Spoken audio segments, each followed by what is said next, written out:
Olá pessoal, tudo pronto para mais uma videoaula, dessa vez para abordarmos assuntos ligados à genética de populações, para estudarmos aí como é que os genes se comportam quando em população. Genética de populações, somente para conceituar, é o ramo da genética que se ocupa do estudo da frequência dos genes, e a frequência dos genes é justamente a força de expressão que um gene tem no meio. Então o gene ele vai ser pressionado ou estimulado a ocorrer, né? O ambiente ele pode facilitar ou dificultar a ocorrência desse gene em gerações futuras. E ao entender o que é frequência gênica, a gente passa então a quebrar um paradigma que é colocado para nós desde o segundo grau, lá na base do ensino médio, né? na base do ensino de genética, onde o principal exemplo utilizado é o do olho azul. Correto? Então a gente pensa muito que o olho azul é recessivo, por isso que ele ocorre em menor quantidade. Mas por que esse paradigma é colocado para nós dessa forma? Porque ensina-se olho azul numa população de olho castanho. Então, como você tem a maioria, né, dos integrantes dessa população com olho castanho e uma minoria, né, é comum que o aluno carregue esse paradigma, esse pré-conceito de dominância e excessividade, né, pensando então que o olho, que a característica recessiva vai sempre ocorrer em menor quantidade. Mas na verdade o que se sabe, né, é que a força de expressão do gene está muito ligada à condição dos cruzantes. Então, se nós, por exemplo, se essa mesma aula for aplicada em algumas regiões da Europa, como na Alemanha, por exemplo, o conceito é desmistificado, já que lá a maioria das pessoas apresenta o fenótipo de olho claro. Ou então pode ser também invertido, né, de forma que os estudantes de lá pensem que o olho azul é dominante, por isso é que ele ocorre em maior quantidade.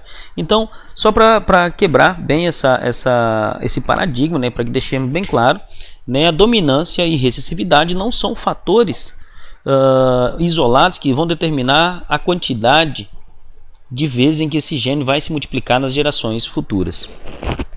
Então, portanto, a frequência gênica pode ser modificada em função dos cruzantes. Eu preparei um exemplo para vocês aqui, né? Vamos supor que numa espécie vegetal silvestre a cor da flor se manifeste por dois fenótipos possíveis, ou seja, as características possíveis: a cor vermelha da pétala, né, codificada por um gene recessivo, e a cor amarela, codificada por um gene dominante.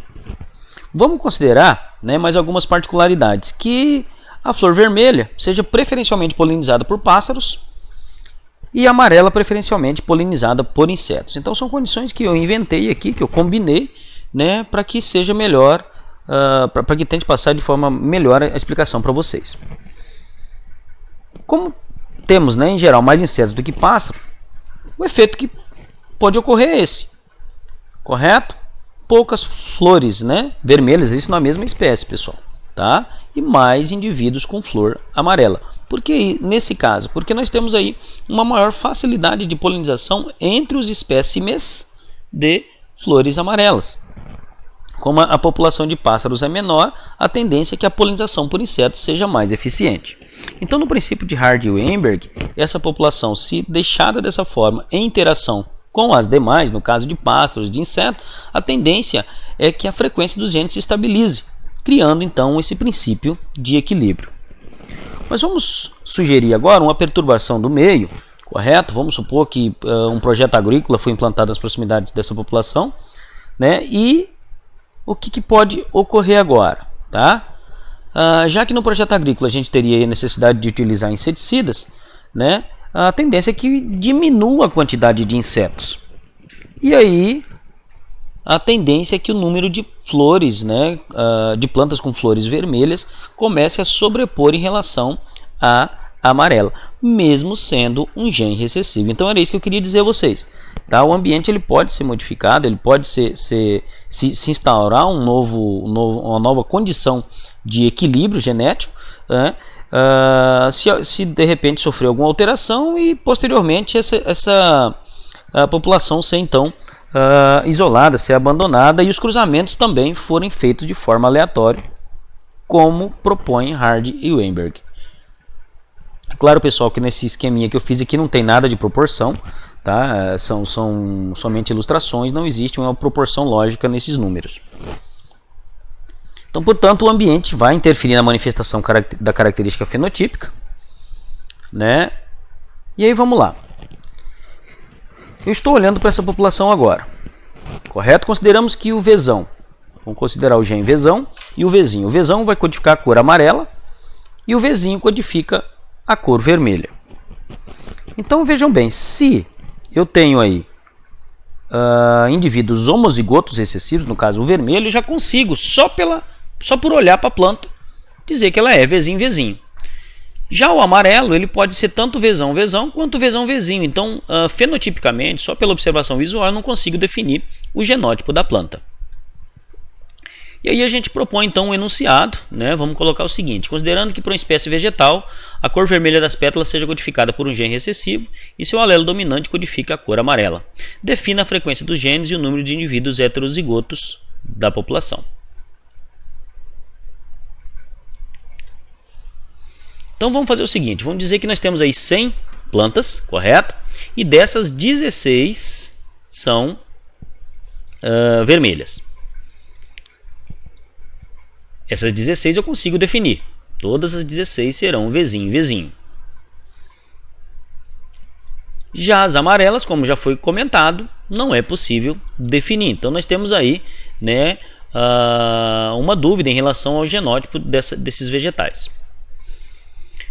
Se você buscar no livro de genética para tentar resolver esse problema, né, uma amostra populacional de 100 indivíduos, dos quais 16 apresentam fenótipo recessivo, vai ser proposto para você uma fórmula, né, que é essa de P mais Q elevado ao quadrado, que é justamente o modelo matemático de derivação que propõe Hardy-Weinberg. Nesse caso, vamos trocar o P pelo Vzão e o Q pelo Vzinho. Então vamos entender direitinho. O primeiro passo para eu calcular a frequência gênica dessa população: encontrar a representabilidade da característica recessiva. Então, o que representa esses 16 indivíduos dentro dos 100 aqui, correto? Dentro da população amostral. Dessa forma, eu terei a frequência fenotípica, que é a característica. Mas como eu estou lidando com um indivíduo, né, com a característica recessiva, eu automaticamente já vou definir a frequência genotípica. Então, dessa forma, eu tenho 16 indivíduos em 100, correto? Fazendo essa divisão, eu tenho que a frequência de indivíduos Vzinho, Vzinho é igual a 0,16. Então, com a frequência genotípica definida, eu consigo calcular a frequência do gene Vzinho, que é dada, né, pela fórmula de que f Vzinho é igual a raiz de f Vzinho, Vzinho. Portanto, raiz de 0,16. F Vzinho é, portanto, 0,4. Então vamos separar esse resultado aqui, vamos continuar trabalhando. O FVzinho eu já tenho, correto? O gene Vzão, como é que eu vou encontrar, né? Lembrar que tudo isso aqui é um universo de 100% que pode ser colocado, então, né, o universo ser representado pelo número 1. Então a frequência de Vzão mais a frequência de Vzinho, correto, vai ser sempre 1. Se eu tenho, então, né, a frequência de Vzinho já definida, eu posso desenvolver essa equação e obter, né, a seguinte situação: Fvzão é igual a 1 menos o Fvzinho. Dessa forma, quando eu substituo na equação, eu acho o Vzão 0,6. Agora é possível calcular a frequência de indivíduos Vzão, Vzão, né? Então vamos lá, de que forma que a gente vai fazer agora? Como eu encontrei Fvzinho pela raiz quadrada de Fvzão. Vzão é só a gente fazer a operação inversa agora.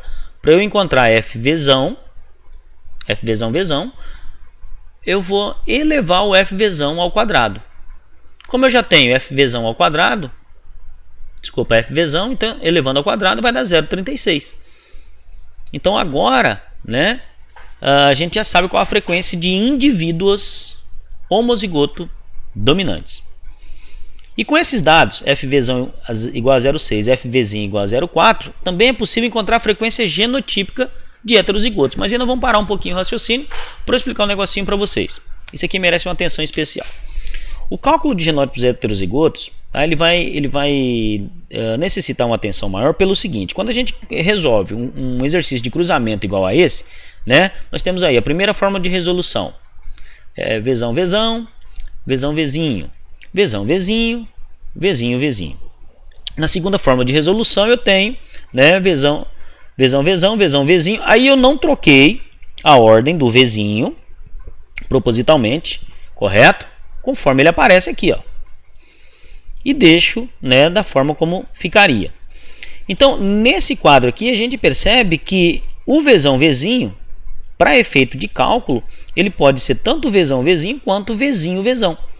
Qualquer forma que eu representar, eu estarei, né, representando um indivíduo heterozigoto. Então, por isso, nós vamos considerar o seguinte, tá? Que nós temos duas combinações possíveis para o genótipo heterozigoto.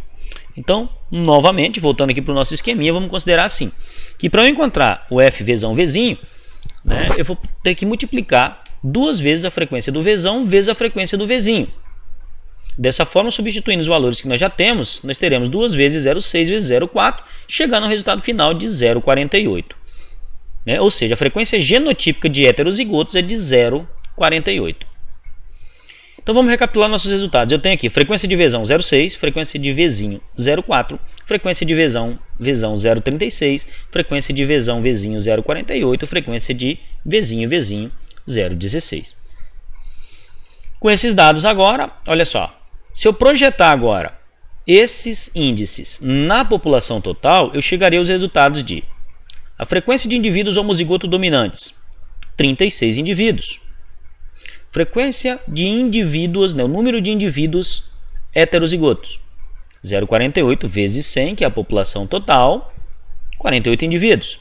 E 0,16 vezes 100, 16 indivíduos, como nós já falamos aqui no enunciado. Explicando a fórmula, né, Vzão mais Vzinho elevado ao quadrado igual a 1, matematicamente, né, como é que se desenvolve isso aqui? O quadrado do primeiro mais 2 vezes o primeiro pelo segundo mais o quadrado do segundo. Correto? Acho que todos aí já viram esse tipo de cálculo, aí inclusive até no próprio ensino médio. Então, olha só como que nós encontramos o F Vzão Vzão. O quadrado do primeiro. O F Vzão Vzinho, 2 vezes o primeiro pelo segundo. E o Vzinho Vzinho, o quadrado do segundo. Dessa forma, pessoal, pegando aí esses dados que a gente já tem, então, temos aí 16 indivíduos Vzinho Vzinho, vou representar aqui agora. Correto? Supondo que fosse possível identificar, nós colocaríamos aí, né, os 48 indivíduos Vzão Vzinho, tudo bem, mais 36 indivíduos Vzinho Vzinho. E agora, só para a gente tirar a prova desses cálculos que a gente fez, vamos considerar da seguinte forma. Se eu tenho aqui 100 indivíduos numa população, e a primeira lei de Mendel diz que toda característica é determinada por um par de genes que se separam na hora da formação dos gametas. Então, só a primeira parte da lei, toda característica é determinada por um par de genes. Então, para 100 indivíduos, eu terei 200 genes, ou 200 loci gênico, que seria a posição do gene, né, no DNA. Então, desses 100 indivíduos, nós temos 200 loci gênico, 16 indivíduos azinho azinho. Então, nesses 16, eu tenho 32 loci ocupado por azinho. 48 indivíduos azão azinho. Então, desses aqui, ó, se eu contar aqui 1, 2, 3, 4, 5, 6, até 40, eu terei 48 loci ocupado por azão e 48 loci ocupado por azinho. E no final, os 36 indivíduos azão, são 72 loci, né, ocupados por azão.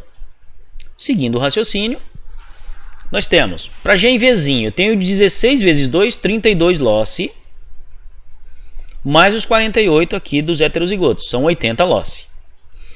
No G em Vzão, eu tenho 36 deles aqui, vezes, 36 vezes 2, que é igual a 72, mais os 48 dos heterozigotos, são 120 loci. Se eu buscar agora as posições que são ocupadas pelo G em Vzinho na amostragem total, que seria 200 posições, 200 loci, 80 dividido por 200 são 0,4. E o mesmo fazendo com o G em Vzão, são 120 posições de 200 possíveis posições, 200 possíveis loci. 120 dividido por 200, chegamos ao resultado de 0,6. Nós dissemos que a frequência de Vzão, né, mais a frequência de Vzinho tem que ser igual a 1 e nosso resultado bate. Então eu espero ter tirado dúvidas de vocês em relação a esse conteúdo, correto? Qualquer dúvida, né, anotem, postem como comentário, que a gente vai tentar responder. E curtam aí nosso canal para que nós continuemos crescendo. Muito obrigado e até a próxima.